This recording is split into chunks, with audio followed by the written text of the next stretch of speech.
Joining me now is someone who knows Trump world well and has spoken recently with both President Trump and with Michael Cohen, the former White House Communications Director, Anthony Scaramucci, who joins us from Israel. Anthony, thanks so much for joining us. We appreciate it. I want to start with Michael Cohen. You said in April that Cohen was a, quote, 3 a.m. break the glass phone call, and that, quote, if I had a problem, someone broke into the house or drunk driving, he would be there in a minute, unquote. Now the president's lawyer, Rudy Giuliani, is out there calling Michael Cohen a liar. Do you think Michael Cohen is a liar? Well, listen, there's certainly been a breach in the relationship, and so when I said that, I meant that because I'd known Michael for 10 years, known the president for a very long time, and my guess is that they were very loyal to each other.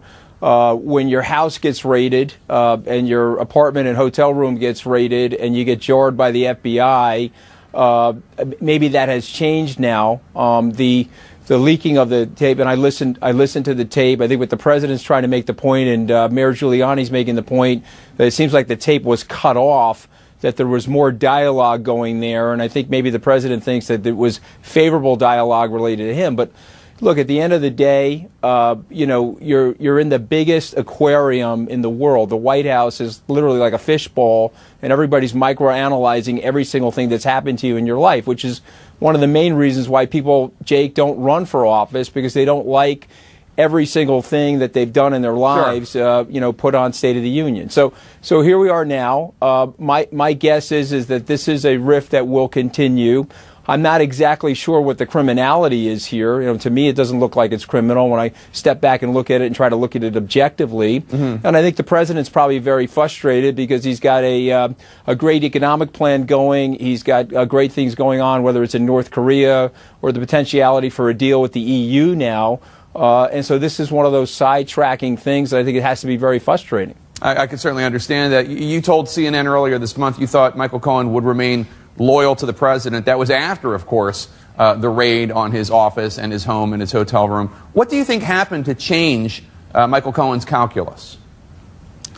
Well, what I also did say, though, is that the isolation strategy of Michael Cohen, I've said that a couple of times publicly, is probably not the best strategy either. Now, I'm not on the president's legal team, so I don't know what they're legally allowed to do and not allowed to do, and I'm not exactly sure what Michael's being targeted for. The president's indicating in a tweet yesterday that it might be related to the medallions and the taxi cab licenses that Michael had. So to me, it's not clear to me what is absolutely going on. I think Michael would probably say that he didn't leak the last piece related to the Russian meeting, so I'm not really exactly sure where that came from. But I don't like the crossfire. When you and I have friends go back a long time and you see friends get in a disagreement, you say to yourself, geez, I wish these guys could put down their arms, recognize the longevity of their relationship, and stop the backbiting and the infighting. And lastly, doing it on national TV. So my message to Michael, and I've frankly said this, it's not the appropriate venue to be doing this. So let's see if we can calm things down. The president's obviously doing a great job as president. These things happened before he was president. Yeah. And listen, it's a complicated world we live in, Jake. What I'm hoping is the Trump agenda, on the scales of all these things, the Trump agenda and all the good things that are happening in the economy will outweigh all of this sort of stuff that's going on right now. But Anthony, as somebody who knows both of them, you have Michael Cohen, according to sources, claiming that President Trump knew ahead of time about that Trump Tower meeting with Russians. You have President Trump denying it repeatedly, publicly. Who do you believe? It's a good question. I mean, listen, it's not clear to me Michael leaked that, and so I'm gonna stay on the side of the president here. I'm going to take the president at his word that he didn't know. I was in the campaign during that period of time. It was a major flurry of activity. You have to go back, Jake, back to June of 2016, where one of the things that the campaign was worried about, and this is something Paul Manafort, frankly, was working on, is to make sure that the president's electoral success, state by state, was going to be matched at the convention floor, where we were counting delegates, and we wanted to make sure there wasn't some kind of insurrection. And so there was a massive amount of activity around that, very, very little activity away from that. And so, and you also have to remember, we were understaffed on that campaign. We were underfunded relative to Secretary Clinton's campaign as well. And so to me, it's very possible, and I take the president on his word that he did not know about the meeting. But knowing what you know about President Trump and how he runs things, do you really find it credible that Donald Trump Jr., Jared Kushner, Paul Manafort would have had this meeting where they were going to get all this dirt allegedly on Hillary Clinton for him to use against her, and they wouldn't have told him about it? That sounds credible to you? I think, could he have known after the fact? I think that's possible. But I think what Donald Trump Jr. said last year, that the meeting was about 20 minutes. They thought they were going in for one thing. It turned out to be a completely other thing. And then they shortly dismissed the meeting. And so yes, I do think it's possible. And I think that if you check sources inside the White House and you check sources inside that campaign, the level of freneticism, it is very possible. Also, you have to remember, the president is an entrepreneur. And so one of the things that entrepreneurs do very well is they delegate to other people, and they create a lot of autonomy around them. And so one of the reasons why that campaign was so successful, is that the president said, okay, Paul has a job, Jared has a job, everybody was in different positions, and he's a guy that would delegate to people the way good entrepreneurs do. So yes, I do think that that's possible.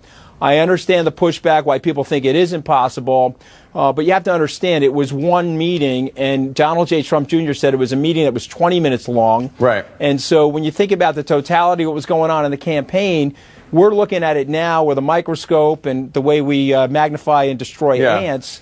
But back then, it wasn't that big of a deal. And so I take them at their word on that as well. Anthony, you were the White House communications director for a few days, and I know you wanted to improve relationships between the press and the White House. So I do want to ask you about this, because this week the White House barred Caitlin Collins, a CNN reporter, an excellent reporter of ours, from attending an event, even though she was the pool for TV, after she asked, quote, inappropriate questions during the president's pool spray when he was meeting with the head of the European Commission. Of course, her questions were entirely legitimate. As somebody who wanted to improve relations between the White House and the press, what do you think? What's your take? Are you okay with the way the White House handled this? Well, what I would do, I actually think, listen, I think probably I don't know this for a fact, but that probably came from the president. He likes to be respected. He was probably frustrated at that moment.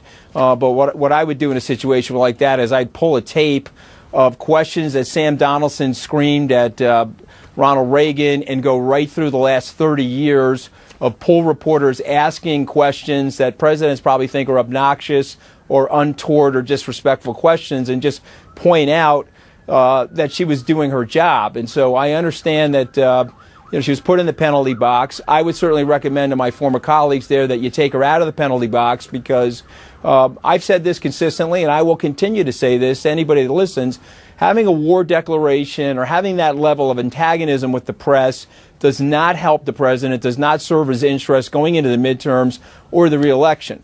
I understand the frustration. I understand the president's personality, where he likes to punch back and he likes to be combative.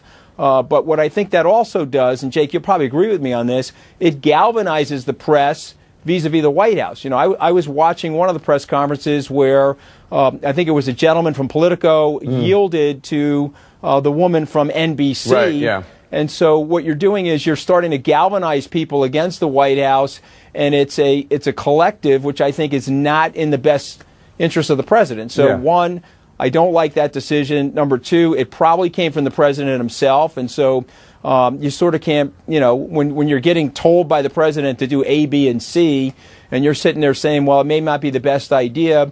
I'm sure these people have strong enough personalities where they would tell him, look, it's not the best idea, but he probably wanted them to do it anyway. But I disagree with it, and I'm happy to talk about it. I'm happy to explain why.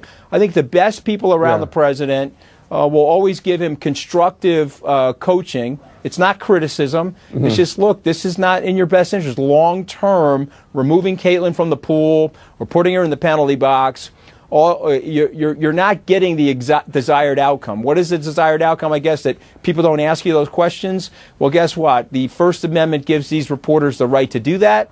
And by the way, your predecessors, many of which you respected, take a look at a tape. This is what all these reporters have been doing for 30 or 40 years. Anthony, thanks. I disagree with it. Thank you so much. I really appreciate your time. For the record, the reporter that yielded the floor was from The Hill, but we appreciate it. Anthony Scaramucci, thank you so much. From The Hill. Okay, yeah, but you get the point on I get the point, absolutely.